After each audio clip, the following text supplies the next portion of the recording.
Now it was time for the money changers to get back to the business of a new private central bank for America. During the early 1900s, men like J.P. Morgan led the charge. One final panic would be necessary to focus the nation's attention on the supposed need for a central bank. The rationale was that only a central bank can prevent bank failures. Morgan was clearly the most powerful banker in America and a suspected agent for the Rothschilds. Morgan had helped finance John D. Rockefeller's Standard Oil empire. He had also helped finance the monopolies of Edward Harriman in railroads, of Andrew Carnegie in steel, and of others in numerous industries. But on top of that, J.P. Morgan's father, Junius Morgan, had been America's financial agent to the British. After his father's death, J.P. Morgan took on a British partner, Edward Grenfell, a longtime director of the Bank of England. In fact, upon Morgan's death, his estate contained only a few $1 million. The bulk of the securities most people thought he owned were, in fact, owned by others. In 1902, President Theodore Roosevelt allegedly went after Morgan and his friends by using the Sherman Antitrust Act to try to break up their industrial monopolies. Actually, Roosevelt did very little to interfere in the growing monopolization of American industry by the bankers and their surrogates. For example, Roosevelt supposedly broke up the Standard Oil monopoly, but it wasn't really broken at all. It was merely divided into 7 corporations, all still controlled by the Rockefellers. The public was aware of this thanks to political cartoonists like Thomas Nast, who referred to the bankers as the Money Trust. By 1907, the year after Teddy Roosevelt's re-election, Morgan decided it was time to try for a central bank again. Using their combined financial muscle, Morgan and his friends were secretly able to crash the stock market. Thousands of small banks were vastly overextended. Some had reserves of less than 1% thanks to the fractional reserve principle. Within days, bank runs were commonplace across the nation. Now Morgan stepped into the public arena and offered to prop up the faltering American economy by supporting failing banks with money he manufactured out of nothing. It was an outrageous proposal, far worse than even fractional reserve banking, but Congress let him do it. Morgan manufactured $200 million worth of this completely reserveless private money and bought things with it, paid for services with it, and sent some of it to his branch banks to lend out at interest. His plan worked. Soon, the public regained confidence in money in general and quit hoarding their currency. But as a result, banking power was further consolidated into the hands of a few large banks. By 1908, the panic was over, and Morgan was hailed as a hero by the president of Princeton University, a man by the name of Woodrow Wilson. All this trouble could be averted if we appointed a committee of 6 or 7 public-spirited men like J.P. Morgan to handle the affairs of our country. Economics textbooks would later explain that the creation of the Federal Reserve System was the direct result of the panic of 1907. Quote, "With its alarming epidemic of bank failures, the country was fed up once and for all with the anarchy of unstable private banking." Close quote. But Minnesota Congressman Charles A. Lindbergh Sr., the father of the famous aviator Lucky Lindy, later explained that the panic of 1907 was really just a scam. Those not favorable to the money trust could be squeezed out of business and the people frightened into demanding changes in the banking and currency laws which the money trust would frame. So, since the passage of the National Bank Act of 1863, the money changers had been able to create a series of booms and busts. The purpose was not only to fleece the American public of their property, but to later claim that the banking system was basically so unstable that it had to be consolidated into a central bank once again.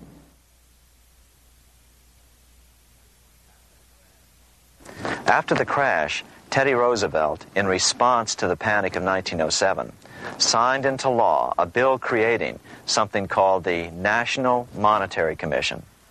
The commission was to study the banking problem and make recommendations to Congress. Of course, the commission was packed with Morgan's friends and cronies. The chairman was a man named Senator Nelson Aldrich from Rhode Island. Aldrich represented the Newport, Rhode Island homes of America's richest banking families. His daughter married John D. Rockefeller, Jr., and together they had 5 sons: John, Nelson, who would become vice president in 1974, Lawrence, Winthrop, and David, the head of the Council on Foreign Relations and former chairman of Chase Manhattan Bank. As soon as the National Monetary Commission was set up, Senator Aldrich immediately embarked on a 2-year tour of Europe, where he consulted at length with the private central bankers in England, France, and Germany. The total cost of his trip alone to the taxpayers was $300,000, an astronomical sum in those days. Shortly after his return, on the evening of November 22, 1910, some of the wealthiest and most powerful men in America boarded Senator Aldrich's private rail car and in the strictest secrecy journeyed to this place, Jekyll Island, off the coast of Georgia. With the group came Paul Warburg.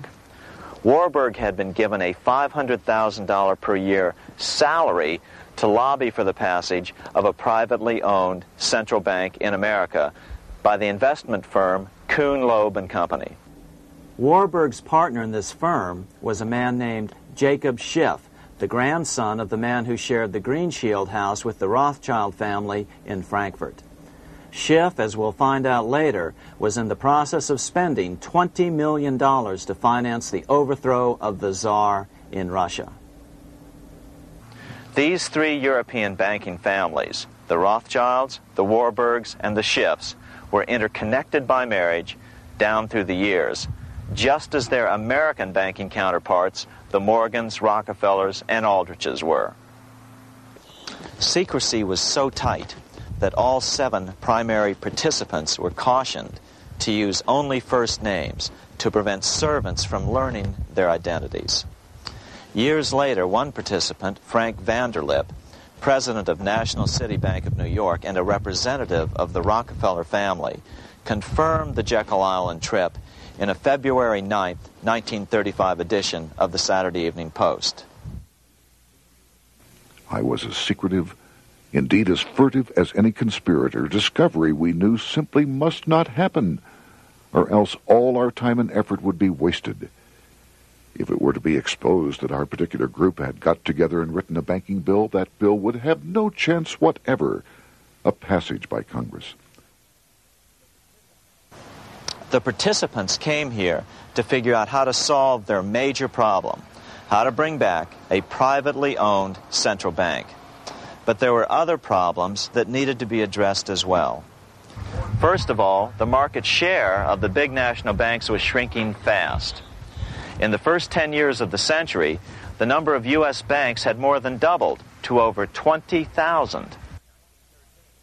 By 1913, only 29% of all banks were national banks, and they held only 57% of all deposits. As Senator Aldrich later admitted in a magazine article, before passage of this act, the New York bankers could only dominate the reserves of New York. Now, we are able to dominate the bank reserves of the entire country. Therefore, something had to be done to bring these new banks under their control. As John D. Rockefeller put it, quote, "Competition is sin," close quote. Secondly, the nation's economy was so strong that corporations were starting to finance their expansions out of profits instead of taking out huge loans from large banks. In the first 10 years of the new century, 70% of corporate funding came from profits. In other words, American industry was becoming independent of the money changers, and that trend had to be stopped. All the participants knew that these problems could be hammered out into a workable solution. But perhaps their biggest problem was a public relations problem, the name of the new bank. That discussion took place right here in this room, one of the many conference rooms in this sprawling hotel, today known as the Jekyll Island Club Hotel. Aldrich believed that the word bank should not even appear in the name. Warburg wanted to call the legislation the National Reserve Bill or the Federal Reserve Bill. The idea here was to give the impression that the purpose of the new central bank was to stop bank runs, but also to conceal its monopoly character. However, it was Aldrich, the egotistical politician, who insisted it be called the Aldrich Bill. After 9 days at Jekyll Island, the group dispersed. The new central bank would be very similar to the old Bank of the United States. It would be given a monopoly over U.S. currency and create that money out of nothing. How does the Fed create money out of nothing? It's a four-step process. But first, a word on bonds. Bonds are simply promises to pay, or government IOUs. People buy bonds to get a secure rate of interest. At the end of the term of the bond, the government repays the bond plus interest, and the bond is destroyed. There are about $3.6 trillion worth of these loans or bonds at present. Now here's the Fed money-making process. Step 1. The Federal Open Market Committee approves the purchase of U.S. bonds on the open market. Step 2. The bonds are purchased by the Fed from whoever is offering them for sale on the open market. Step 3. The Fed pays for the bonds with electronic credits to the seller's bank, which in turn credits the seller's bank account. The trick is that these credits are based on nothing. The Fed just creates them. Step 4. The banks use these deposits as reserves. They can loan out over 10 times the amount of their reserves to new borrowers, all at interest. In this way, a Fed purchase of, say, $1 million worth of bonds gets turned into over $10 million in bank accounts. The Fed, in effect, creates 10% of this totally new money, and the banks create the other 90%. To reduce the amount of money in the economy, the process is just reversed. The Fed sells bonds to the public, and the money flows out of the purchaser's local bank. Loans must be reduced by 10 times the amount of the sale. So, a Fed sale of $1 million in bonds results in $10 million less money in the economy. So how does this benefit the bankers whose representatives huddled at Jekyll Island? First, it totally misdirected banking reform efforts from proper solutions. Second, it prevented a proper debt-free system of government finance, like Lincoln's greenbacks, from making a comeback. The bond-based system of government finance forced on Lincoln after he created greenbacks was now cast in stone. Third, it delegated to the bankers the right to create 90% of our money supply based on only fractional reserves, which they then loan out at interest. Fourth, it centralized overall control of our nation's money supply in the hands of a few men. Fifth, it established a central bank with a high degree of independence from effective political control. Soon after its creation, the Fed's great contraction in the early 1930s would cause the Great Depression. This independence has been enhanced since then through additional laws. In order to fool the public into thinking the government retained control, the plan called for the Fed to be run by a board of governors appointed by the President and approved by the Senate. But all the bankers had to do was to be sure their men got appointed to the board of governors. That wasn't hard. Bankers have money, and money buys influence over politicians. Once the participants left Jekyll Island, the public relations blitz was on. The big New York banks put together an educational fund of $5 million to finance professors at respected universities to endorse the new bank. Woodrow Wilson at Princeton was one of the first to jump on the bandwagon. But the bankers' subterfuge didn't work.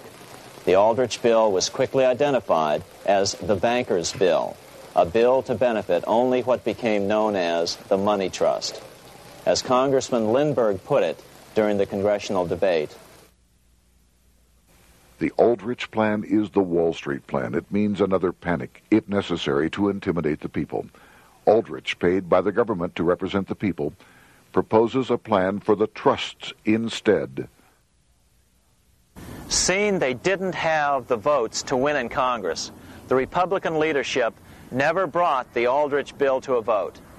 The bankers quietly decided to move to track 2, the Democratic alternative. They began financing Woodrow Wilson as the Democratic nominee. As respected historian James Perloff put it, Wall Street financier Bernard Baruch was put in charge of Wilson's education. Baruch brought Wilson to the Democratic Party headquarters in New York in 1912, leading him like one would a poodle on a string. Wilson received an indoctrination course from the leaders convened there. So now the stage was set. The money changers were poised to install their privately owned central bank once again. The damage President Andrew Jackson had done 76 years earlier had been only partly repaired with the passage of the National Bank Act during the Civil War. Since then, the battle had raged on across the decades. The Jacksonians became the greenbackers, who became the hardcore supporters of William Jennings Bryan. With Bryan leading the charge, these opponents of the money changers, ignorant of Baruch's tutelage, now threw themselves behind Democrat Woodrow Wilson. They and Bryan would soon be betrayed.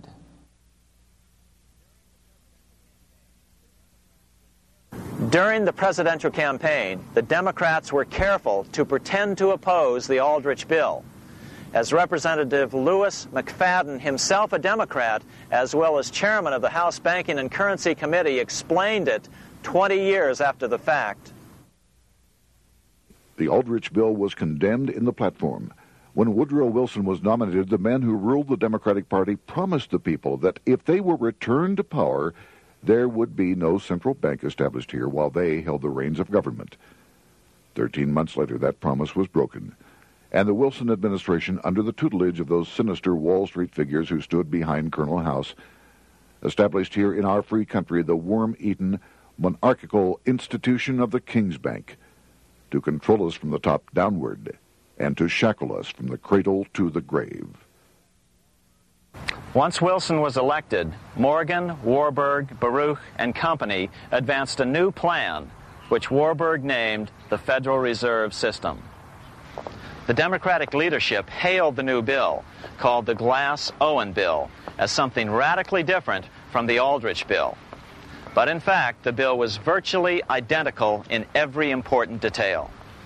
In fact, so vehement were the Democratic denials of similarity that Paul Warburg, the father of both bills, had to step in to reassure his paid friends in Congress that the two bills were virtually identical. Brushing aside the external differences affecting the shells, we find the kernels of the two systems very closely resembling and related to one another. But that admission was for private consumption only. Publicly, the money trust trotted out Senator Aldrich and Frank Vanderlip, the president of Rockefeller's National City Bank of New York and one of the Jekyll Island Seven, to oppose the new Federal Reserve System. Years later, however, Vanderlip admitted in the Saturday Evening Post that the two measures were virtually identical. Although the Aldrich Federal Reserve Plan was defeated when it bore the name Aldrich, nevertheless, its essential points were all contained in the plan that finally was adopted. As Congress neared a vote, they called Ohio attorney Alfred Crozier to testify. Crozier noted the similarities between the Aldrich bill and the Glass-Owen bill. The bill grants just what Wall Street and the big banks for 25 years have been striving for: private instead of public control of currency. It, the Glass-Owen bill, does this as completely as the Aldrich bill. Both measures rob the government and the people of all effective control over the public's money, and vest in the banks exclusively the dangerous power to make money among the people scarce or plenty. During the debate on the measure, senators complained that the big banks were using their financial muscle to influence the outcome. "There are bankers in this country who are enemies of the public welfare," said one senator. What an understatement. Despite the charges of deceit and corruption, the bill was finally snuck through the Senate on December 22, 1913, after most senators had left town for the holidays, after having been assured by the leadership that nothing would be done until long after the Christmas recess. On the day the bill was passed, Congressman Lindbergh prophetically warned his countrymen that this act establishes the most gigantic trust on earth.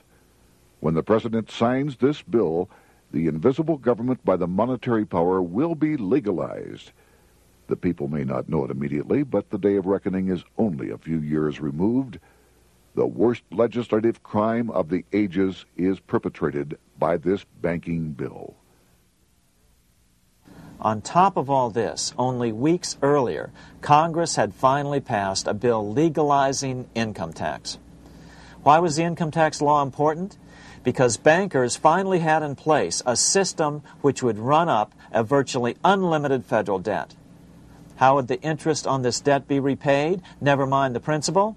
Remember, a privately owned central bank creates the principal out of nothing. The federal government was small then. Up to then, it had subsisted merely on tariffs and excise taxes. No, just as with the Bank of England, the interest payments had to be guaranteed by direct taxation of the people. The money changers knew that if they had to rely on contributions from the states, eventually the individual state legislatures would revolt and either refuse to pay the interest on their own money or at least bring political pressure to bear to keep the debt small. It is interesting to note that in 1895, the Supreme Court had found a similar income tax law to be unconstitutional. The Supreme Court even found a corporate income tax law unconstitutional in 1909. As a result, Senator Aldrich hustled a bill for a constitutional amendment allowing income tax through the Congress. The proposed 16th Amendment to the Constitution was then sent to the state legislatures for approval. But some critics claim that the 16th Amendment was never ratified by the necessary 3/4 of the states. In other words, the 16th Amendment may not be legal.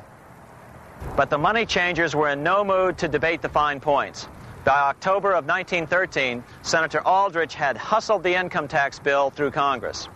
Without the power to tax the people directly and bypass the states, the Federal Reserve Bill would be far less useful to those who wanted to drive America deeply into their debt. A year after the passage of the Federal Reserve Bill, Congressman Lindbergh explained how the Fed created what we have come to call the business cycle and how they use it to their advantage. To cause high prices, all the Federal Reserve Board will do will be to lower the rediscount rate, producing an expansion of credit and a rising stock market. Then, when businessmen are adjusted to these conditions, it can check prosperity in mid-career by arbitrarily raising the rate of interest. It can cause the pendulum of a rising and falling market to swing gently back and forth by slight changes in the discount rate, or cause violent fluctuations by a greater rate variation. And in either case, it will possess inside information as to financial conditions and advanced knowledge of the coming change, either up or down. This is the strangest, most dangerous advantage ever placed in the hands of a special privileged class by any government that ever existed. The system is private, conducted for the sole purpose of obtaining the greatest possible profits from the use of other people's money. They know in advance when to create panics to their advantage. They also know when to stop panic. Inflation and deflation work equally well for them when they control finance. Congressman Lindbergh was correct on all points. What he didn't realize was that most European nations had already fallen prey to the central bankers decades or centuries earlier. But he also mentions the interesting fact that only 1 year later, the Fed had cornered the market in gold. This is how he put it, quote, "Already, the Federal Reserve banks have cornered the gold and gold certificates," close quote. But Congressman Lindbergh was not the only critic of the Fed. Congressman Lewis McFadden, the chairman of the House Banking and Currency Committee from 1920 to 1931, remarked that the Federal Reserve Act brought about a superstate controlled by international bankers and international industrialists acting together to enslave the world for their own pleasure. Notice how McFadden saw the international character of the stockholders of the Federal Reserve. Another chairman of the House Banking and Currency Committee in the 1960s, Wright Patman from Texas, put it this way. In the United States today, we have in effect two governments. We have the duly constituted government, then we have an independent, uncontrolled, and uncoordinated government in the Federal Reserve System, operating the money powers which are reserved to Congress by the Constitution. Even the inventor of the electric light, Thomas Edison, joined the fray in criticizing the system of the Federal Reserve. If our nation can issue a dollar bond, it can issue a dollar bill. The element that makes the bond good makes the bill good also. The difference between the bond and the bill is the bond lets money brokers collect twice the amount of the bond and an additional 20%, whereas the currency pays nobody but those who contribute directly in some useful way. It is absurd to say that our country can issue $30 million in bonds and not $30 million in currency. Both are promises to pay. But one promise fattens the usurers, and the other helps the people. 3 years after the passage of the Federal Reserve Act, even President Wilson began to have second thoughts about what had been unleashed during his first term in office. We have come to be one of the worst ruled, one of the most completely controlled governments in the civilized world, no longer a government of free opinion, no longer a government by a vote of the majority, but a government by the opinion and duress of a small group of dominant men. Some of the biggest men in the United States in the field of commerce and manufacture are afraid of something. They know that there is a power somewhere so organized, so subtle, so watchful, so interlocked, so complete, so pervasive, that they had better not speak above their breath when they speak in condemnation of it. Before his death in 1924, President Wilson realized the full extent of the damage he had done to America when he confessed, "I have unwittingly ruined my government." So finally, the money changers, those who profit by manipulating the amount of money in circulation, had their privately owned central bank installed again in America. The major newspapers, which they also owned, hailed passage of the Federal Reserve Act of 1913, telling the public that now depressions could be scientifically prevented. The fact of the matter was that now depressions could be scientifically created.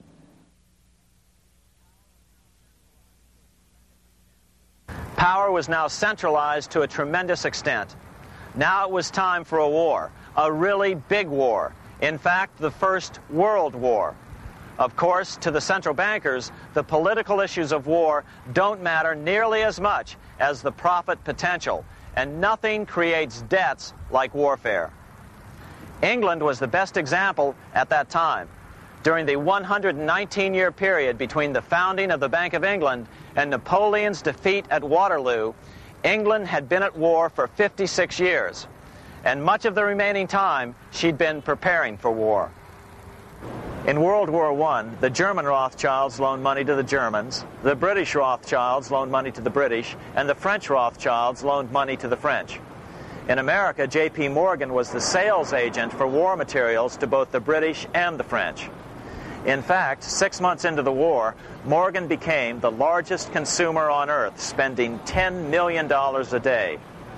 His offices here at 23 Wall Street were mobbed by brokers and salesmen trying to cut a deal.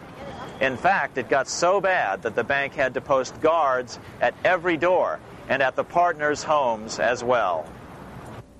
Many other New York bankers made out as well from the war. President Wilson appointed Bernard Baruch to head the War Industries Board. According to historian James Perloff, both Baruch and the Rockefellers profited by some $200 million during the war. But profits were not the only motive. There was also revenge.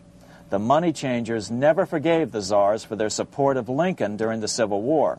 Also, Russia was the last major European nation to refuse to give in to the privately owned central bank scheme. 3 years after World War I broke out, the Russian Revolution toppled the Tsar and installed the scourge of communism. Jacob Schiff of Kuhn-Loeb and Company bragged from his deathbed that he had spent $20 million towards the defeat of the Tsar. Money was funneled from England to support the revolution as well. Why would some of the richest men in the world financially back communism, the system that was openly vowing to destroy the so-called capitalism that made them wealthy? Researcher Gary Allen explained it this way.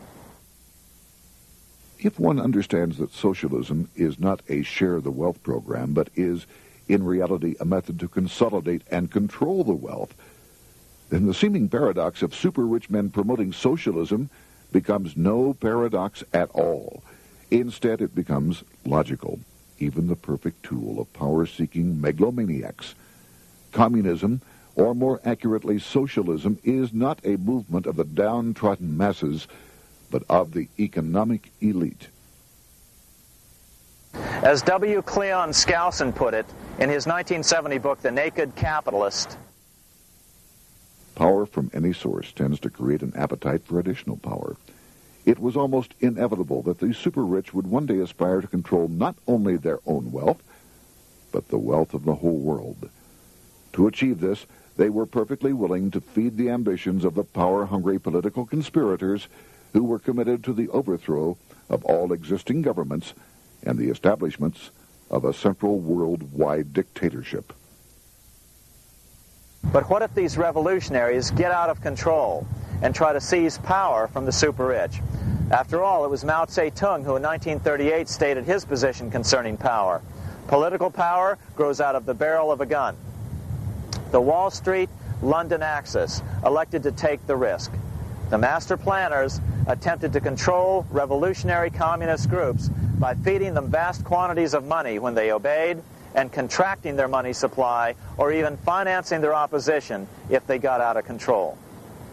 Lenin began to understand that although he was the absolute dictator of the new Soviet Union, he was not pulling the financial strings. Someone else was silently in control. The state does not function as we desired. The car does not obey.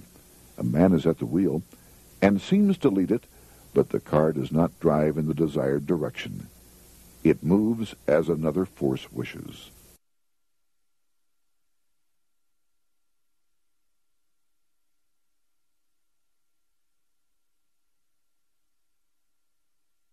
Who is behind it?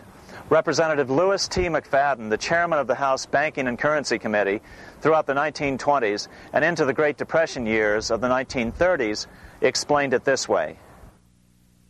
The course of Russian history has indeed been greatly affected by the operations of international bankers. The Soviet government has been given United States Treasury funds by the Federal Reserve Board, acting through the Chase Bank. England has drawn money from us through the Federal Reserve banks and has relent it at high rates of interest to the Soviet government. The Dnipro Dam was built with funds unlawfully taken from the United States Treasury by the corrupt and dishonest Federal Reserve Board and the Federal Reserve banks. In other words, the Fed and the Bank of England, at the behest of the international bankers who controlled them, were creating a monster, one which would fuel 7 decades of unprecedented communist revolution, warfare, and most importantly, debt. In case you think there's some chance that the money changers got communism going and then lost control, in 1992, the Washington Times reported that Russian President Boris Yeltsin was upset that most of the incoming foreign aid was being siphoned off, quote, straight back into the coffers of Western banks in debt service, close quote. No one in his right mind would claim that a war as large as World War I had a single cause. Wars are complex things with many causative factors. But on the other hand, it would also be equally foolish to ignore as a prime cause of World War I those who would profit the most from the war. The role of the money changers is no wild conspiracy theory. They had a motive, a short-ranged, self-serving motive, as well as a long-range political motive of advancing totalitarian governments, with the money changers maintaining the financial clout to control whatever politician might emerge as the leader. Next, we'll see what the money changers' ultimate political goal is for the world.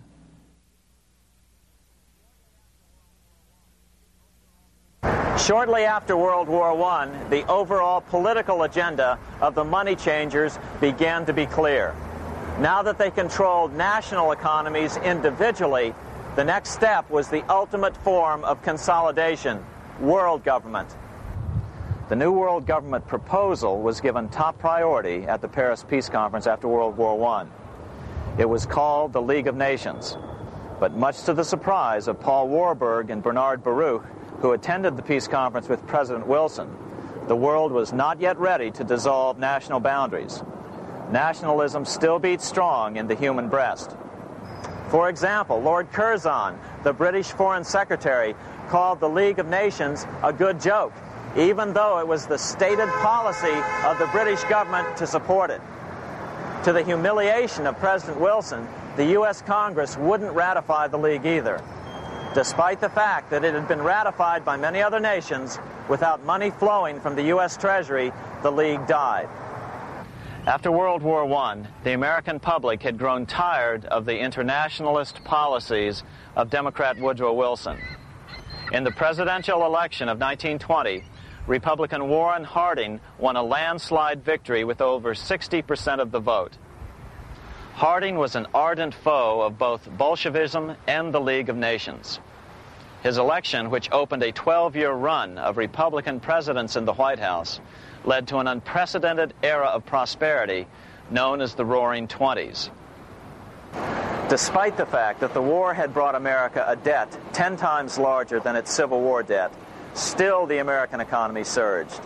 Gold had poured into the country during the war, and it continued to do so afterwards. In the early 1920s, the governor of this bank, the Federal Reserve Bank of New York, a man named Benjamin Strong, met frequently with the secretive and eccentric governor of the Bank of England, Montague Norman. Norman was determined to replace the gold England had lost to the U.S. during World War I and return the Bank of England to its former position of dominance in world finance. On top of that, rich with gold, the American economy might get out of control again, just like it had done after the Civil War. During the next 8 years, under the presidencies of Harding and Coolidge, the huge federal debt built up during World War I was cut by 38%, down to $16 billion, the greatest percentage drop in U.S. history. During the election of 1920, Warren Harding and Calvin Coolidge ran against James Cox, the governor of Ohio, and the little-known Franklin D. Roosevelt, who had previously risen to no higher post than President Wilson's Assistant Secretary of the Navy. After his inauguration, Harding moved quickly to formally kill the League of Nations. Then he quickly moved to reduce domestic taxes while raising tariffs to record heights. Now, this was a revenue policy of which most of the Founding Fathers would certainly have approved. His second year in office, Harding took ill on a train trip in the West and suddenly died. Although no autopsy was performed, the cause was said to be either pneumonia or food poisoning. When Coolidge took over, he continued Harding's domestic economic policy of high tariffs on imports while cutting income taxes. As a result, the economy grew at such a rate that net revenue still increased. Now that had to be stopped. So just as they'd done so frequently before, the money changers decided it was time to crash the American economy. The Federal Reserve began flooding the country with money. They increased the money supply by 62% during these years. Money was plentiful. This is why it was known as the Roaring Twenties. Before his death in 1919, former President Teddy Roosevelt warned the American people what was going on. As reported in the March 27, 1922 edition of the New York Times, Roosevelt said, "These international bankers and Rockefeller Standard Oil interests control the majority of newspapers and the columns of these papers to club into submission or drive out of public office officials who refuse to do the bidding of the powerful, corrupt cliques which compose the invisible government." Just one day before, in the New York Times, the mayor of New York, John Hylan, quoted Roosevelt and blasted those he saw as taking control of America, its political machinery, and its press. The warning of Theodore Roosevelt has much timeliness today, for the real menace of our republic is this invisible government which, like a giant octopus, sprawls its slimy length over city, state, and nation. It seizes in its long and powerful tentacles our executive officers, our legislative bodies, our schools, our courts, our newspapers, and every agency created for the public protection. To depart from mere generalizations, let me say that at the head of this octopus are the Rockefeller Standard Oil interest and a small group of powerful banking houses generally referred to as the international bankers. The little coterie of powerful international bankers virtually run the United States government for their own selfish purposes. They practically control both parties, write political platforms, make cat's paws of party leaders, use the leading men of private organizations, and resort to every device to place in nomination for high public office only such candidates as will be amenable to the dictates of corrupt big business. These international bankers and Rockefeller Standard Oil interests control the majority of newspapers and magazines in this country. Why didn't people listen to such strong warnings and demand that Congress reverse its 1913 passage of the Federal Reserve Act? Because remember, it was the 1920s. A steady increase in bank loans contributed to a rising market. In other words, just as it is today, in times of prosperity, no one wants to worry about economic issues. But there was a dark side to all this prosperity. Businesses expanded and became strung out on credit. Speculation in the booming stock market became rampant. Although everything looked rosy, it was a castle made of sand. When all was in readiness, in April of 1929, Paul Warburg, the father of the Federal Reserve, sent out a secret advisory warning his friends that a collapse and nationwide depression was certain. In August of 1929, the Fed began to tighten money. It is not a coincidence that the biographies of all the Wall Street giants of that era, John D. Rockefeller, J.P. Morgan, Bernard Baruch, etc., all marvel that they got out of the stock market just before the crash and put all their assets in cash or gold. On October 24th, 1929, the big New York bankers called in their 24-hour broker call loans. This meant that both stockbrokers and customers had to dump their stocks on the market to cover their loans, no matter what price they had to sell them for. As a result, the market tumbled, and that day was known as Black Thursday. According to John Kenneth Galbraith, writing in The Great Crash, 1929, at the height of the selling frenzy, Bernard Baruch brought Winston Churchill into the visitors' gallery of the New York Stock Exchange here to witness the panic and impress him with his power over the wild events down on the floor. Congressman Louis McFadden, chairman of the House Committee on Banking and Currency from 1920 to 1931, knew who to blame. He accused the Fed and the international bankers of orchestrating the crash. It was not accidental. It was a carefully contrived occurrence. The international bankers sought to bring about a condition of despair here so that they might emerge as rulers of us all. But McFadden went even farther. He openly accused them of causing the crash in order to steal America's gold. In February 1931, in the midst of the Depression, he put it this way. I think it can hardly be disputed that the statesmen and financiers of Europe are ready to take almost any means to reacquire rapidly the gold stock which Europe lost to America as the result of World War I. Curtis Dahl, a broker for Lehman Brothers, was on the floor of the New York Stock Exchange the day of the crash. In his 1970 book, FDR, My Exploited Father-in-Law, he explained that the crash was triggered by the planned sudden shortage of call money in the New York money market. Actually, it was the calculated shearing of the public by the world money powers triggered by the planned sudden shortage of call money in the New York money market. Within a few weeks, $3 billion of wealth simply seemed to vanish. Within a year, $40 billion had been lost.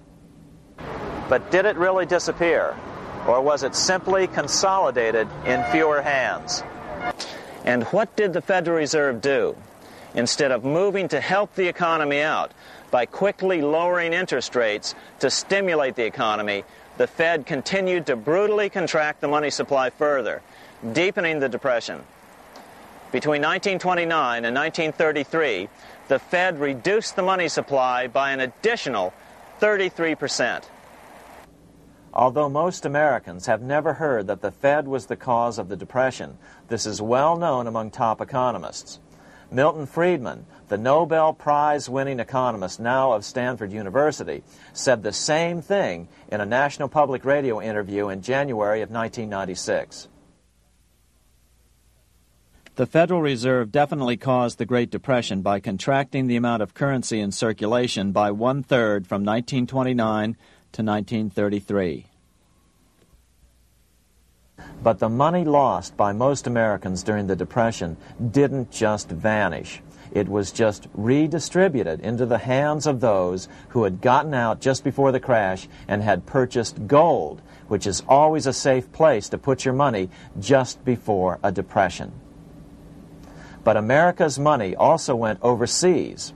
Incredibly, as President Hoover was heroically trying to rescue banks and prop up businesses, with millions of Americans starving as the Great Depression deepened, millions of dollars were being spent rebuilding Germany from damage sustained during World War I. 8 years before Hitler would invade Poland, Representative Louis McFadden, chairman of the House Banking and Currency Committee, warned Congress that Americans were paying for Hitler's rise to power. After World War I, Germany fell into the hands of the German international bankers. Those bankers bought her, and they now own her lock, stock, and barrel.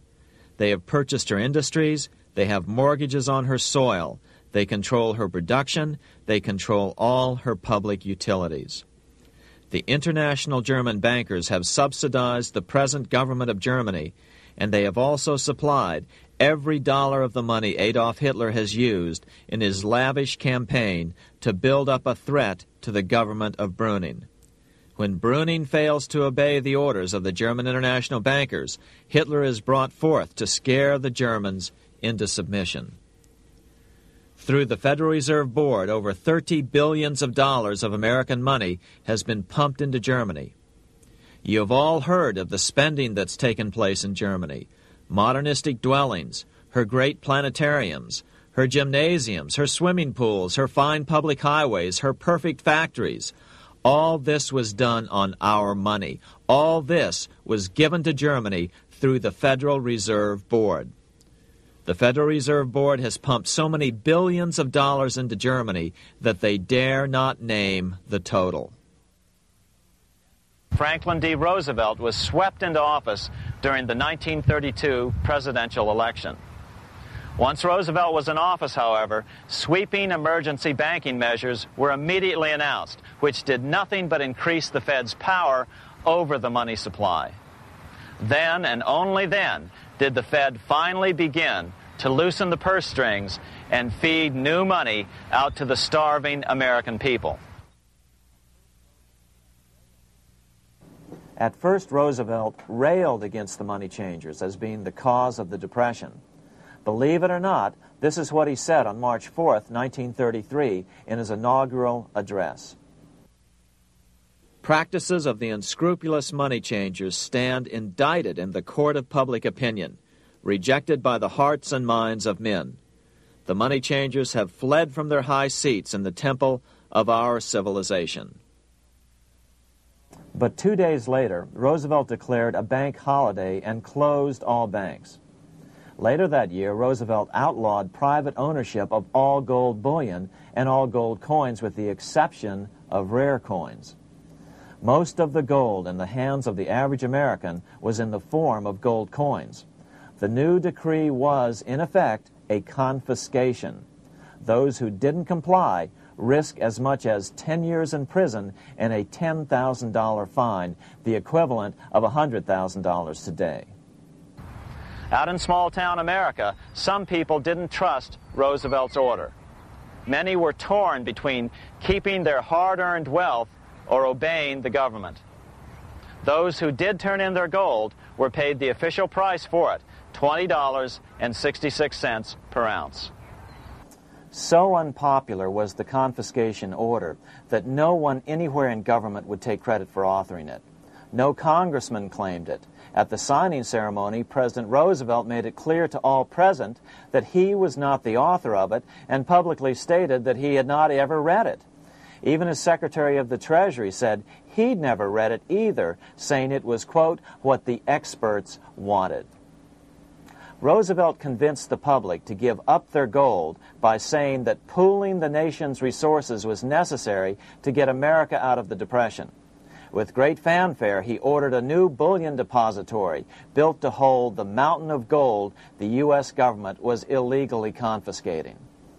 By 1936, the U.S. Bullion Depository at Fort Knox was completed, and in January 1937, the gold began to flow into it. The rip-off of the ages was about to proceed. In 1935, once the gold had all been turned in, the official price of gold was suddenly raised to $35 per ounce. But the catch was, only foreigners could sell their gold at the new higher price. The money changers who had heeded Warburg's note and gotten out of the stock market just before the crash and bought gold at $20.66 per ounce, then shipped it to London, could now bring it back and sell it back to the government, nearly doubling their money while the average American starved. The Fort Knox Bullion Depository sits here in the middle of the Fort Knox Military Reservation, 30 miles southwest of Louisville, Kentucky. This was as close as we were permitted to get to the depository despite years of letters from members of Congress to allow our film crew inside. The 4-acre grounds immediately surrounding the building are guarded by an electrified steel fence, an open moat, and 4 machine-gun-armed guard pillboxes at the structure's corners. When the gold began arriving on January 13, 1937, there was unprecedented security. Thousands of official guests watched the arrival of a 9-car train from Philadelphia, guarded by armed soldiers, postal inspectors, Secret Servicemen, and guards from the U.S. Mint. It was all great theater. America's gold supply from across the land had been pooled, supposedly for the public benefit, and then safely tucked into Fort Knox. But all that security would soon be breached by the government itself. Now the stage was set for a really big war, one which would pile up debt far beyond that of World War I. For example, in 1944 alone, the U.S. national income was only $183 billion, yet $103 billion was spent on the war. This was 30 times the spending rate during World War I. In fact, the American taxpayer picked up 55% of the total Allied cost of the war. But equally important, virtually every nation involved in World War II greatly multiplied their debt. In the U.S., for example, federal debt went from $43 billion in 1940 up to $257 billion in 1950, an increase of 598%. Between 1940 and 1950, Japanese debt swelled 1,348%.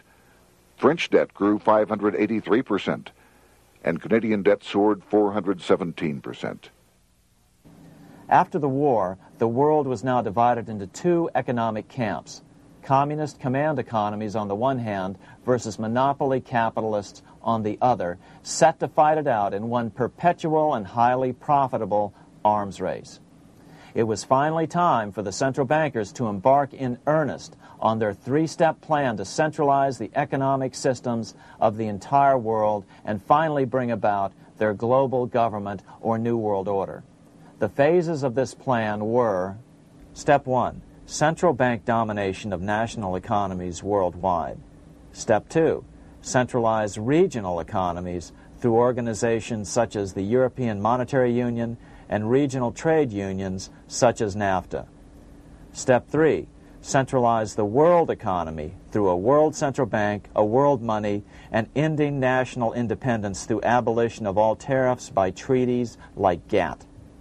Step 1 was completed long ago. Steps 2 and 3 are far advanced, nearing completion.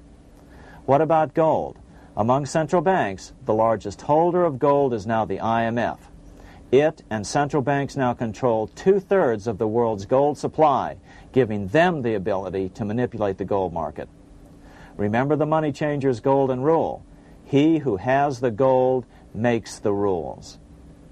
But before we get into solutions to our problem, let's take a look at what happened to all that gold in Fort Knox. Because if we don't understand that the gold has been stolen, we'll allow ourselves to be stampeded into the wrong solution: a gold-backed currency. Most Americans still believe that the gold is still here at Fort Knox. At the end of World War II, Fort Knox contained over 700 million ounces of gold, an incredible 70% of all the gold in the world. How much remains? No one knows. Despite the fact that federal law requires an annual physical audit of Fort Knox gold, the Treasury has consistently refused to conduct one. The truth is that a reliable audit of whatever remains here has not been conducted since President Eisenhower ordered one in 1953. Where did America's gold in Fort Knox go? Over the years, it was sold off to European money changers at the $35 per ounce price. Remember, this was during a time when it was illegal for Americans to buy any of their own gold from Fort Knox. In fact, there was a very infamous case where the Firestone family set up a string of dummy corporations to purchase Fort Knox gold and keep it in Switzerland, never hitting U.S. shores. They were eventually caught, however, and successfully prosecuted. Finally, by 1971, all the pure gold had been secretly removed from Fort Knox, drained back to London. Once the gold was gone from Fort Knox, President Nixon closed the gold window by repealing Roosevelt's Gold Reserve Act of 1934, finally making it legal once again for Americans to buy gold. Naturally, gold prices immediately began to soar. 9 years later, gold sold for $880 per ounce, 25 times what the gold in Fort Knox was sold for. One would think that eventually someone in the government would get wind of what was happening and blow the whistle. The largest fortune in the history of the world stolen. Shades of the old James Bond film, Goldfinger. Well, as a matter of fact, Ian Fleming, the author of the James Bond series, was head of the British counterintelligence service, MI5. Some believe in the intelligence community that he wrote much of his fiction as a warning, as many authors of fiction do. If the removal of all the good delivery gold from Fort Knox can be viewed as a deliberate raid on the U.S. Treasury, then such an operation might well have been years in the making, namely 40 years. Certainly enough time for Fleming to get wind of it and try to prevent it. So just how did the story of the Fort Knox gold robbery get out? It all started with an article in a New York periodical in 1974. The article charged that the Rockefeller family was manipulating the Federal Reserve to sell off Fort Knox gold at bargain basement prices to anonymous European speculators. 3 days later, the anonymous source of the story, Louise Auchincloss Boyer, mysteriously fell to her death from the window of her 10th floor apartment in New York. How would Mrs. Boyer have known of the Rockefeller connection to the Fort Knox gold heist? She was the longtime secretary of Nelson Rockefeller. For the next 14 years, this man, Ed Durrell, a wealthy Ohio industrialist, devoted himself to a quest for the truth concerning the Fort Knox gold. He wrote thousands of letters to over 1,000 government and banking officials, trying to find out how much gold was really left and where the rest of it had gone. Edith Roosevelt, the granddaughter of President Teddy Roosevelt, questioned the actions of the government in a March 1975 edition of the New Hampshire Sunday News. Allegations of missing gold from our Fort Knox vaults are being widely discussed in European financial circles. But what is puzzling is that the administration is not hastening to demonstrate conclusively that there is no cause for concern over our gold treasure, if indeed it is in a position to do so. Unfortunately, Ed Durrell never did accomplish his primary goal, a full audit of the gold reserves in Fort Knox. It's incredible that the world's greatest treasure has had little accounting or auditing. This gold belonged to the American people, not the Federal Reserve and their foreign owners.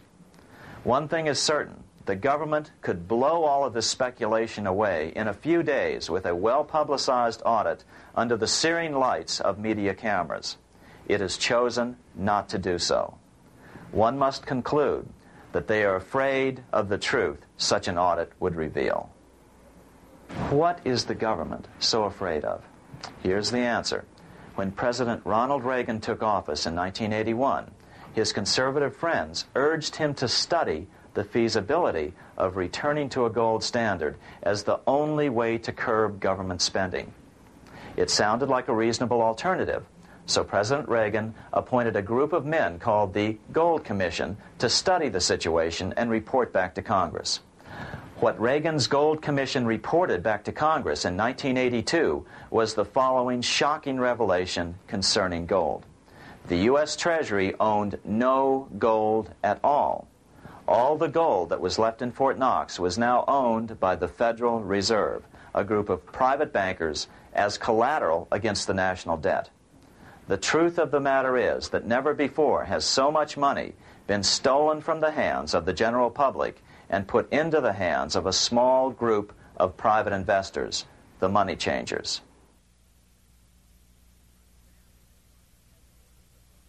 I'm standing in front of the headquarters of the International Monetary Fund located in Washington, D.C. Across the street, right over there, is the headquarters of the World Bank. What are these organizations and who controls them? And most importantly, are they about to create a huge worldwide depression? Let us step back in time for a moment to the aftermath of World War I. People were tired of war, so under the guise of peacemaking, the international bankers devised a plan to consolidate power even further. Claiming only an international government would stem the tide of world wars, the money changers pushed forward a proposal for world government which stood on three legs. A world central bank to be called the Bank of International Settlements, a world judiciary to be called the World Court located in The Hague, the Netherlands, and a world executive and legislature to be called the League of Nations. As President Clinton's mentor, Georgetown historian Carroll Quigley wrote in his 1966 book, Tragedy and Hope, the powers of financial capitalism had a far-reaching plan, nothing less than to create a world system of financial control in private hands, able to dominate the political system of each country and the economy of the world as a whole. This system was to be controlled in a feudalistic fashion by the central banks of the world, acting in concert by secret agreements arrived at in frequent meetings and conferences. The apex of the system was to be the Bank for International Settlements in Bâle, Switzerland, a private bank owned and controlled by the world central banks, which were themselves private corporations. Each central bank sought to dominate its government by its ability to control treasury loans, to manipulate foreign exchanges, to influence the level of economic activity in the country, and to influence cooperative politicians by subsequent economic rewards in the business world.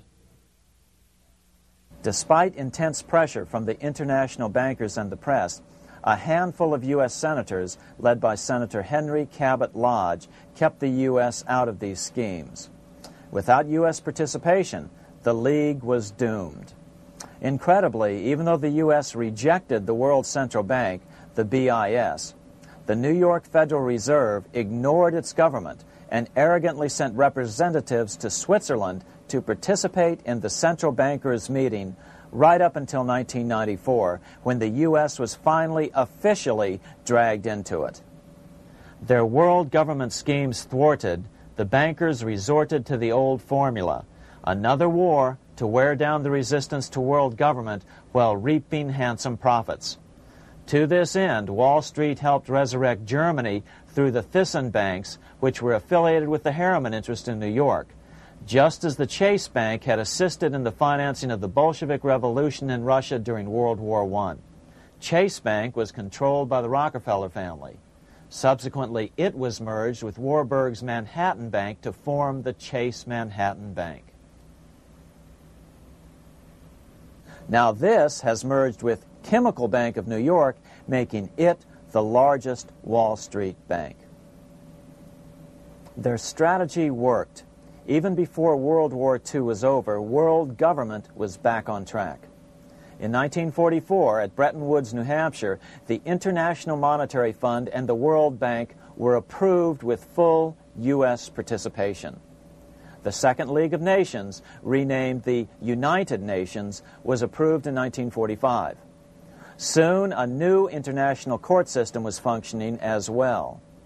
All effective opposition to these international bodies before the war had evaporated in the heat of war, just as planned. These new organizations simply repeated on a world scale what the National Banking Act of 1864 and the Federal Reserve Act of 1913 had established in the U.S. They created a banking cartel composed of the world's central banks, which gradually assumed the power to dictate credit policies to the banks of all the nations.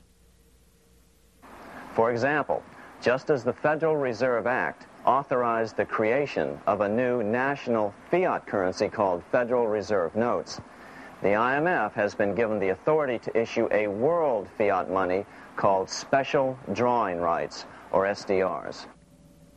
To date, the IMF has created in excess of $30 billion worth of SDRs.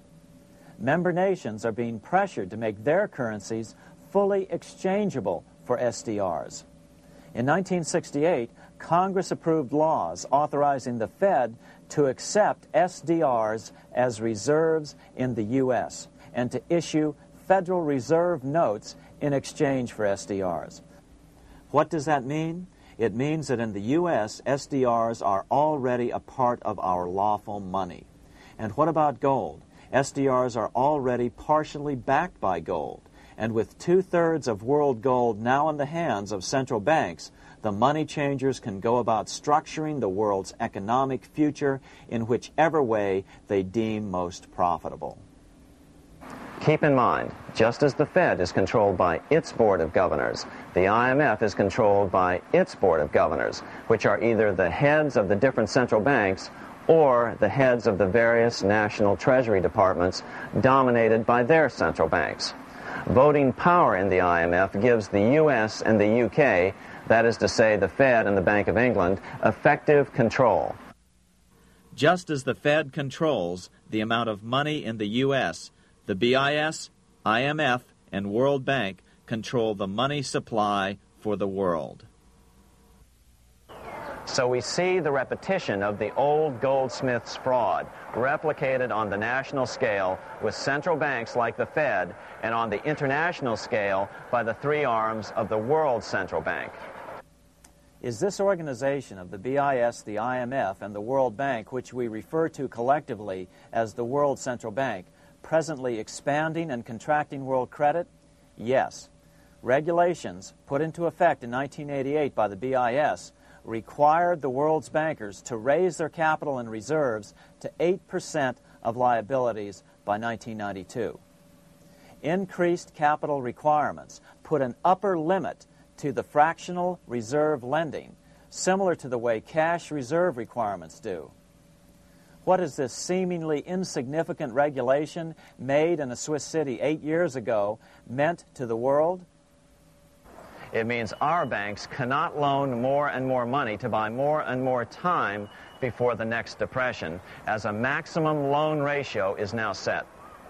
It means those nations with the lowest bank reserves in their systems have already felt the terrible effects of this credit contraction as their banks scrambled to raise money to increase their reserves to 8%. To raise the money, they had to sell stocks, which depressed their stock markets and began the depression first in their countries. Japan, which in 1988 had among the lowest capital and reserve requirements, and thus was the most affected by the regulation, has experienced a financial crash which began almost immediately in 1989, which has wiped out a staggering 50% of the value of its stock market since 1990 and 60% of the value of its commercial real estate. The Bank of Japan has lowered its interest rates to 0.5%, practically giving away money to resurrect the economy, but still the depression worsens. Due to the $20 billion U.S. bailout of Mexico, the financial collapse in that nation is already known here. Yet despite the bailout, the economy continues to be a disaster. One huge debt after another is rolled over as new loans are being made simply to enable Mexico to pay the interest on the old loans. In the south of Mexico, the poor have been in open revolt as every spare peso is being siphoned out of the country to make interest payments.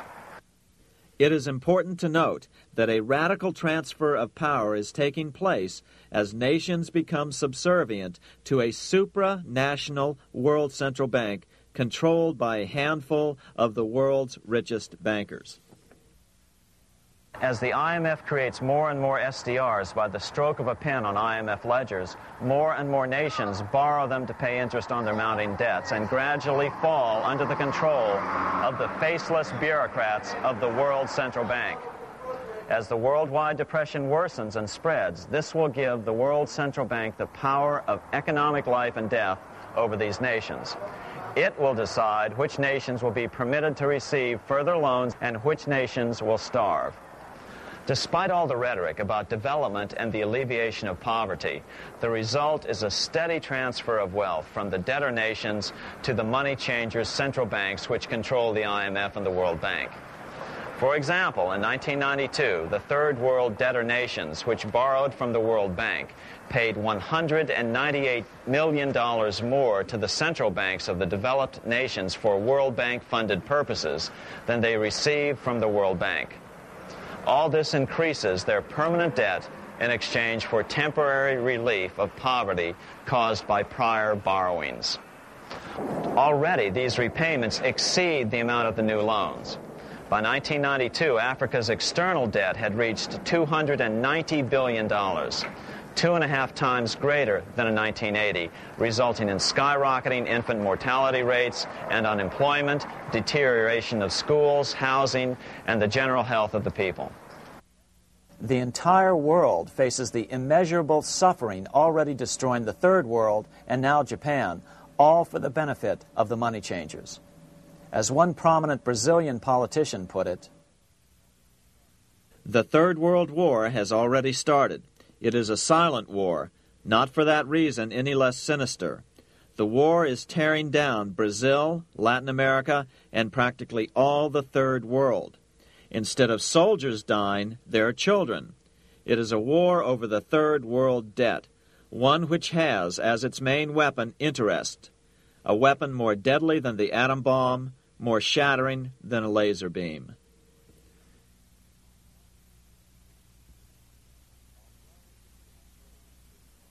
Although it would be absurd to ignore the pivotal role played by influential families such as the Rothschilds, the Warburgs, the Schiffs, the Morgans, and the Rockefellers in any review of the history of central banking and fractional banking, keep in mind, by now, central banks and the large commercial banks are up to 3 centuries old and deeply entrenched in the economic life of many nations.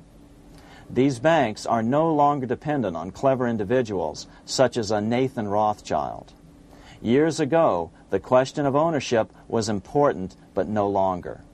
For example, both the Bank of England and the Bank of France were nationalized after World War II, and nothing changed, nothing at all. They endure and continue to grow, now protected by numerous laws, paid politicians, and mortgaged media, untouched by the changing of generations. 3 centuries have given them an aura of respectability. The old school tie is now worn by the 6th generation son, who's been raised in a system that he may never question as he is named to serve on the governing boards of countless philanthropic organizations. To focus attention today on individuals or families, or to attempt to sort out the current holders of power, serves little useful purpose and would be a distraction from the cure.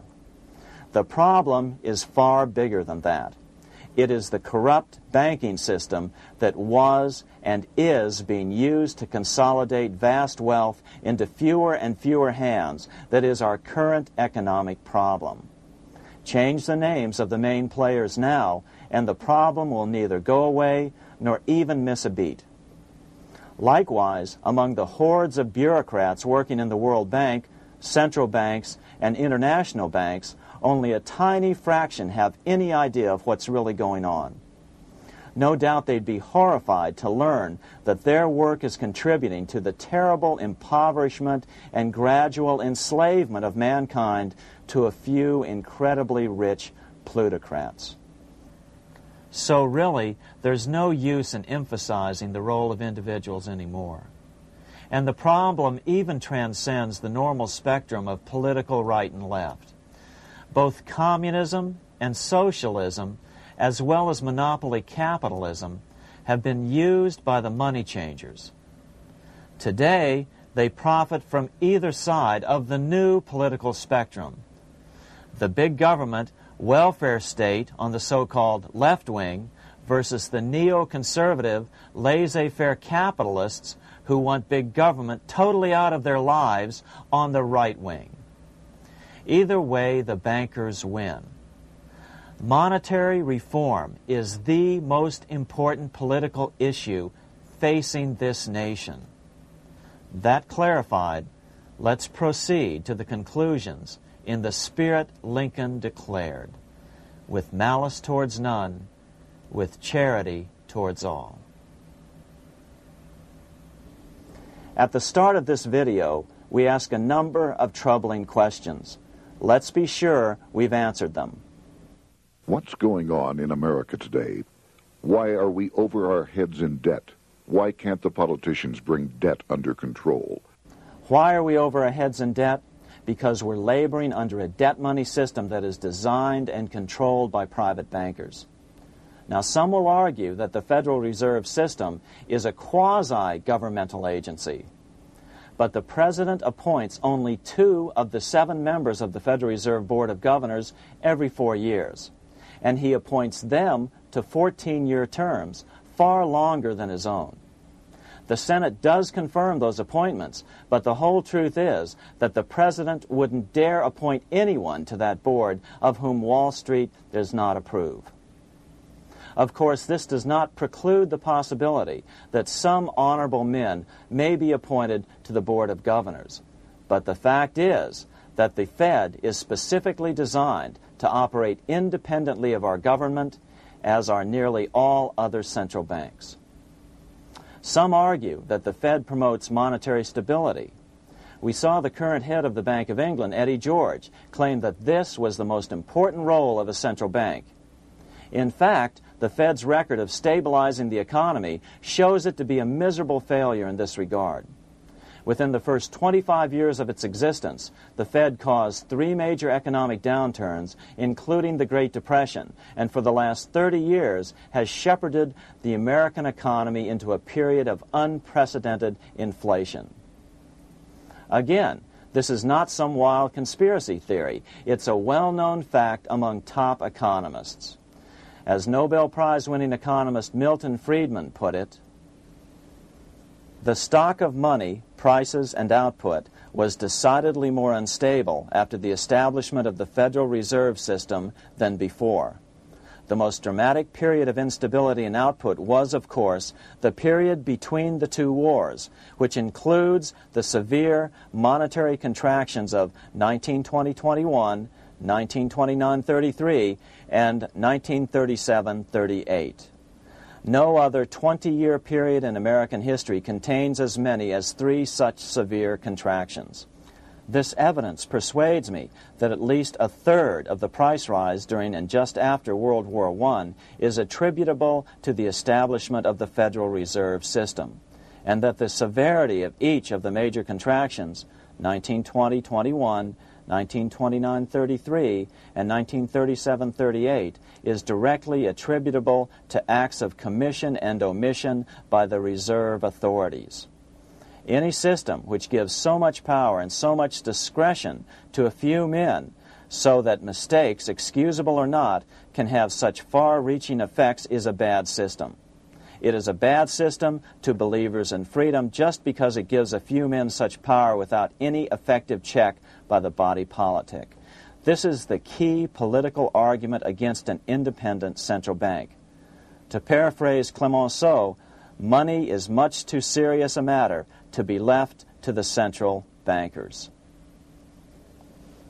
We must learn from our history before it is too late. Why can't politicians control the federal debt? Because all our money is created out of debt. Again, it's a debt money system. Our money is created initially by the purchase of U.S. bonds. The public buys bonds like savings bonds, the banks buy bonds, foreigners buy bonds, and when the Fed wants to create more money in the system, it buys bonds, but pays for them with a simple bookkeeping entry which it creates out of nothing. Then this new money, created by the Fed, is multiplied by a factor of 10 by the banks thanks to the fractional reserve principle.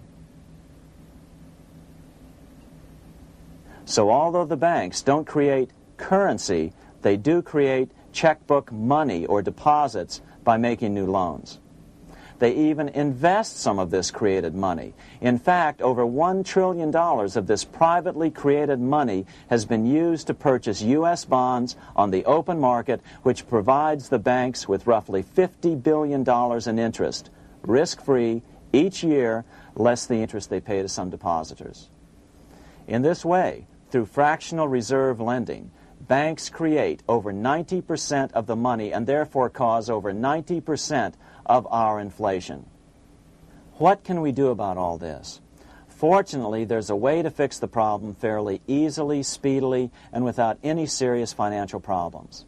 We can get our country totally out of debt in 1 to 2 years by simply paying off these U.S. bonds with debt-free U.S. notes, just like Lincoln issued.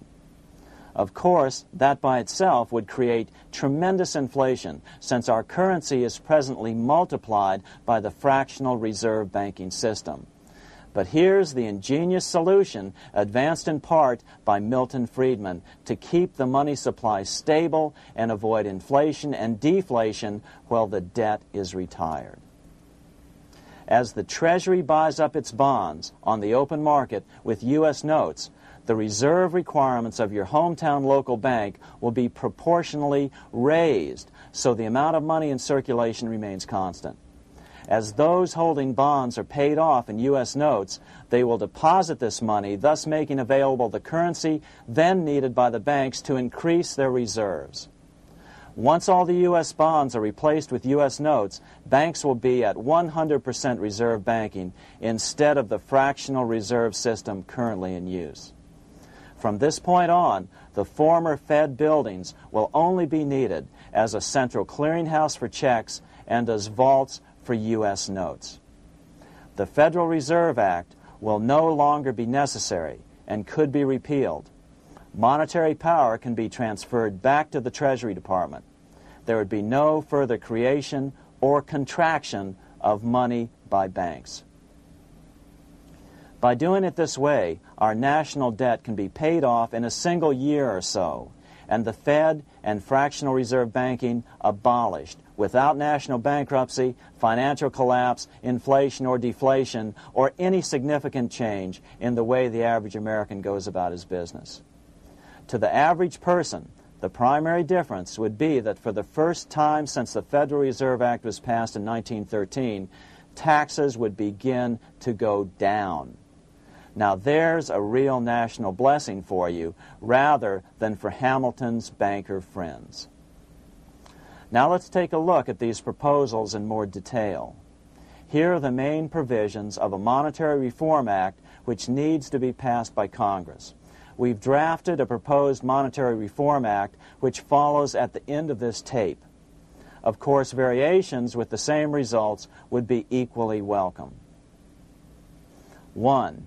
Pay off the debt with debt-free U.S. notes. As Thomas Edison put it, if the U.S. can issue a dollar bond, it can issue a dollar bill.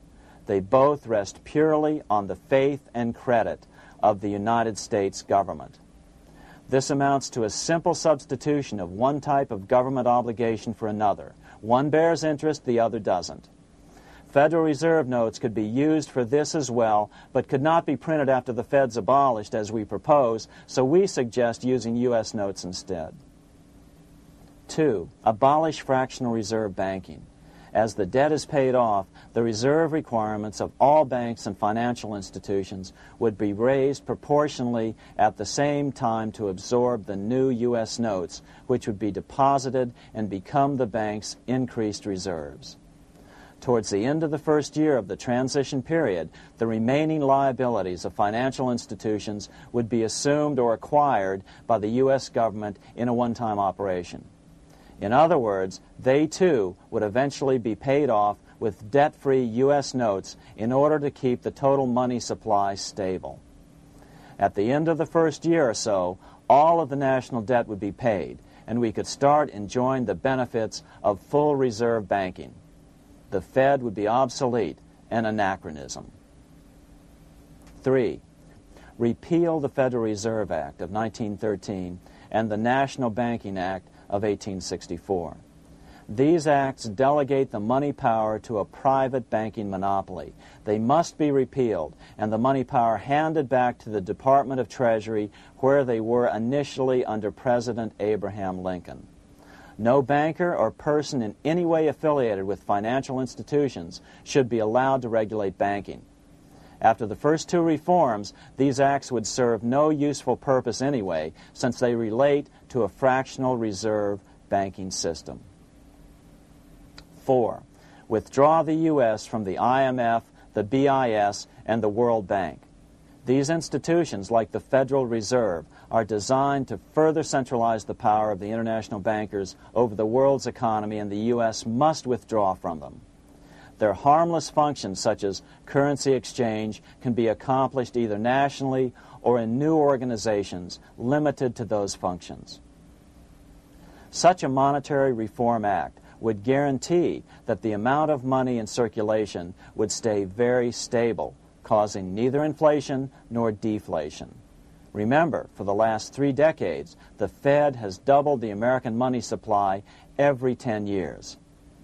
That fact and fractional reserve banking are the real causes of inflation and the reduction in our buying power, a hidden tax.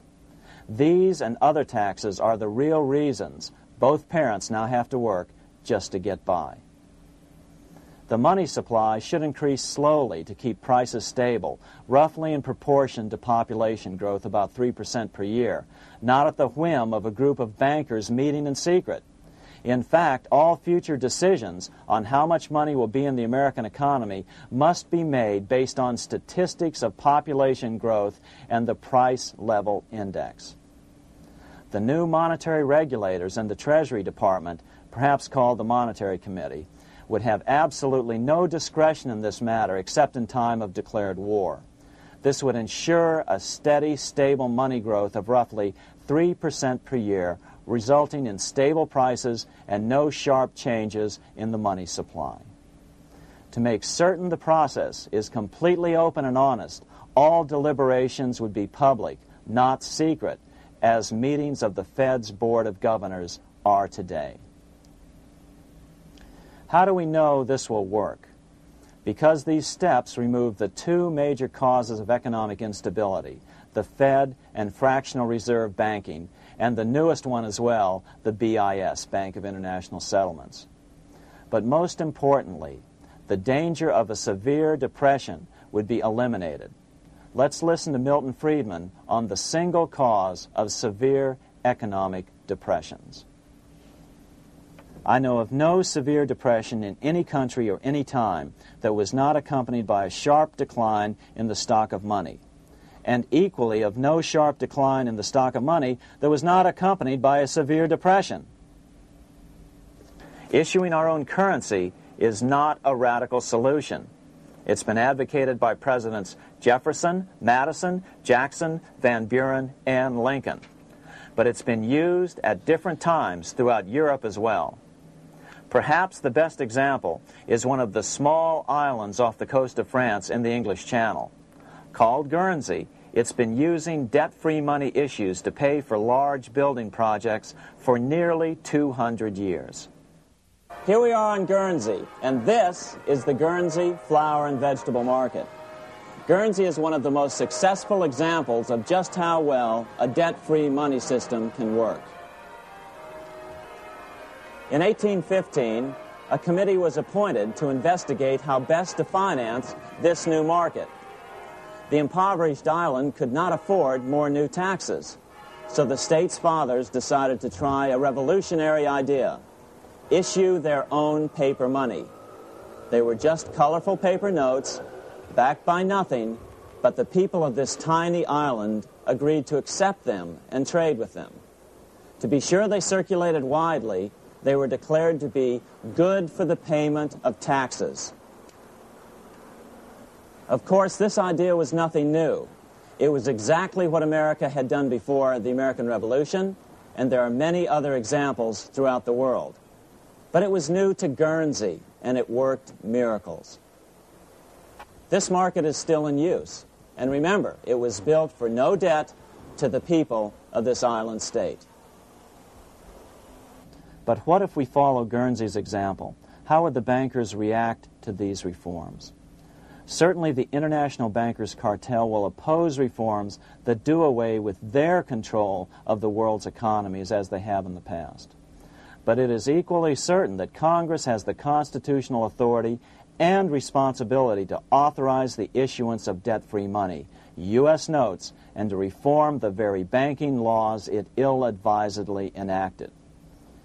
Undoubtedly, the bankers will claim that issuing debt-free money will cause severe inflation or make other dire predictions. But remember, it is fractional reserve banking which is the real cause of over 90% of all inflation, not whether debt-free U.S. notes are used to pay for government deficits. In the current system, any spending excesses on the part of Congress are turned into more debt bonds, and the 10% purchased by the Fed are then multiplied many times over by the bankers, causing over 90% of all inflation. Our fractional reserve and debt-based banking system is the problem. We must ignore its inevitable resistance to reform and remain firm until the cure is complete. As the director of the Bank of England in the 1920s, Sir Josiah Stamp put it, referring to this modern fractional reserve banking system, banking is conceived in iniquity and born in sin.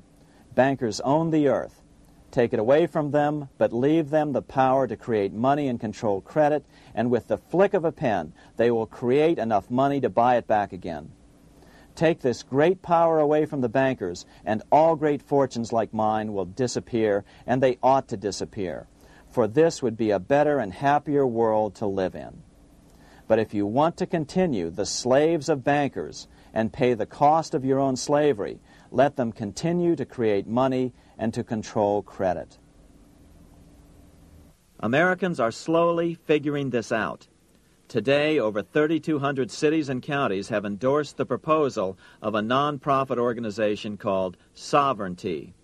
The Sovereignty movement calls for Congress to authorize the Secretary of the Treasury to issue $90 billion per year of U.S. notes, not Federal Reserve notes nor debt-based bonds, to loan money interest-free to cities, counties, and school districts for needed capital improvements.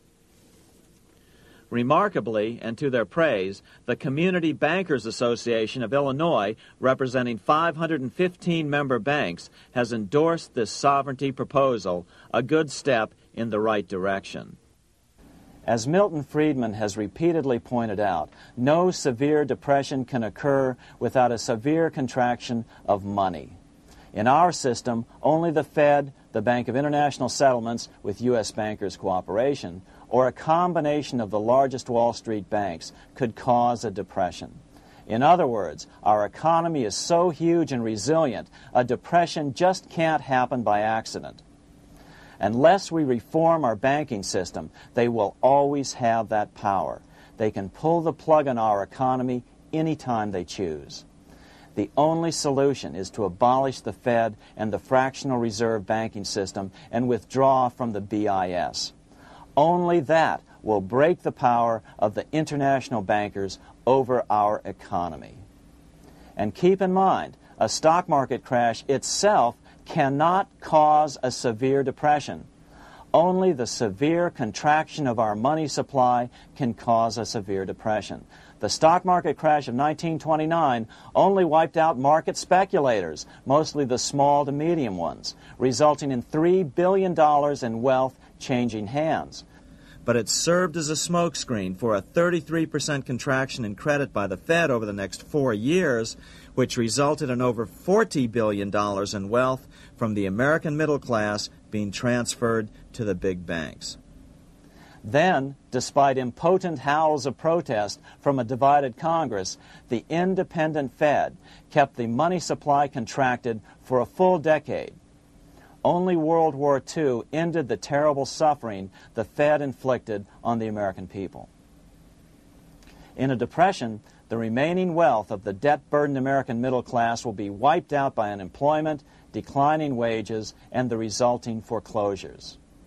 If we start to act to reform our monetary system, the money changers may do what they did in 1929 and then the 1930s, crash the stock market and use that as a smokescreen while contracting the money supply. But if we're determined to fight to regain control over our money, we can come out of it fairly quickly, perhaps in only a very few months, as U.S. notes begin to circulate and replace the money withdrawn by the bankers. The longer we wait, the greater the danger we'll permanently lose control of our nation. But some still wonder why the international bankers would want to cause a depression. Wouldn't that be killing the goose that is currently laying all those golden interest eggs? Remember what Larry Bates said at the first of this videotape. You see, in periods of economic upheaval, in economic crisis, wealth is not destroyed. It is merely transferred. Do we have any hints as to what the money changers have in store for us? Here's what David Rockefeller, the chairman of Chase Manhattan Bank, the largest Wall Street bank, had to say. We are on the verge of a global transformation. All we need is the right major crisis and the nation will accept the New World Order. So, crisis is needed to fulfill their plans quickly. The only question is when the crisis will occur. Fortunately, we probably have a little time. It's unlikely that this crisis will occur before the 1996 elections, but after that, the danger begins rising. But whether or not they decide to cause a crash or a depression through relentless increases in taxes and the loss of hundreds of thousands of jobs being sent overseas thanks to trade agreements such as GATT and NAFTA, the American middle class is an endangered species. Cheaper labor, including slave labor in Red China, which Harry Wu has heroically documented, is being used to compete with American labor. In other words, money is being consolidated in fewer and fewer hands as never before in the history of this nation or the world. Without reform, the American middle class will soon be extinct, leaving only the very rich few and the very many poor, as has already occurred in most of the world. We've been warned of all this by congressmen, presidents, industrialists, and economists down through the years. Religious leaders, too, have seen the danger. About 1898, during the time of William Jennings Bryan, Pope Leo XIII put it this way: on the one side, there is the party which holds the power because it holds the wealth, which has in its grasp all labor and all trade, which manipulates for its own benefit and its own purposes all the sources of supply, and which is powerfully represented in the councils of state itself. On the other side, there is the needy and powerless multitude, sore and suffering. Rapacious usury, which, although more than once condemned by the Church, is nevertheless under a different form, but with the same guilt, still practiced by avaricious and grasping men, so that a small number of very rich men have been able to lay upon the masses of the poor a yoke little better than slavery itself. More recently, during America's Great Depression, Pope Pius XI spoke of the same problem. In our days, not alone is wealth accumulated, but immense power and despotic economic domination is concentrated in the hands of a few. This power becomes particularly irresistible when exercised by those who, because they hold and control money, are able also to govern credit and determine its allotment. For this reason, supplying, so to speak, the lifeblood to the entire economic body, and grasping, as it were, in their hands the very soul of the economy, so that no one dare breathe against their will. Educate your friends. Our country needs a solid group who really understand how our money is manipulated and what the solutions really are. Because if a depression comes, there will be those who call themselves conservatives who will come forward advancing solutions framed by the international bankers. Beware of calls to return to a gold standard. Why? Simple, because never before has so much gold been so concentrated outside of American hands. And never before has so much gold been in the hands of international governmental bodies such as the World Bank and International Monetary Fund. A gold-backed currency usually brings despair to a nation, and to return to it would certainly be a false solution in our case. Remember, we had a gold-backed currency in 1929 and during the first 4 years of the Great Depression. Likewise, beware of any plans advanced for a regional or world currency. This is the international bankers' Trojan horse.